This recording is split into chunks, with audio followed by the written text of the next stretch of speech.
కి సిద్ధపడతాం. It was a beautiful journey. Yes. So first time అంటే మేడం చైల్డ్హుడ్ నుంచి వద్దాం, సివిల్ సర్వెంట్ అవుదామని ముందు నుంచి అనుకున్నారా? ఆర్ తర్వాత అంటే 10th ఇంటర్ తర్వాత అట్లా వచ్చిన థాటా? అంటే మాది యాక్చువల్లీ ఒక టిపికల్ ఆర్మీ కుటుంబం అండి.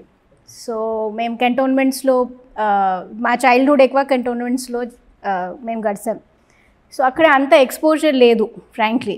సివిల్ సర్వీసెస్ ఒక ప్రొఫెషన్గా ఐఏఎస్ ఆఫీసర్స్ ఏం చేస్తారు, కలెక్టర్స్ అని రూరల్ ఏరియాస్కి గ్రామాలకి ఏమేం డ్యూటీస్ నిర్వహిస్తారు. సో నాకైతే పర్సనలీ అంత పెద్ద అవగాహన లేదు.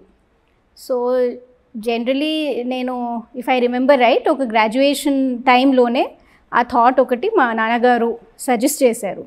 మీరు ఒక బ్రైట్ స్టూడెంట్, ఒక మంచి sincere student, why don't you try for civil services అని వారు థాట్ ఇచ్చిన తర్వాత వారే వెళ్ళి కొంచెం కోచింగ్ ఇన్స్టిట్యూట్స్ ఏమున్నాయి హైదరాబాద్లో కనుక్కొని అప్పుడే బ్రెయిన్ ట్రీ అనేది ఆ టైంలో ఒకటే గోపాలకృష్ణ గారు, సో వాటితో కలవడం జరిగింది. సో గోపాలకృష్ణ గారు మా నాన్నగారికి ఏం చెప్పారంటే, మీ పాప చాలా చిన్న ఉంది, ఇంకా 1-2 years తర్వాత ట్రై చేయండి. సో అది మా జర్నీ, అట్లా స్టార్ట్ అయింది థాట్ అంటే.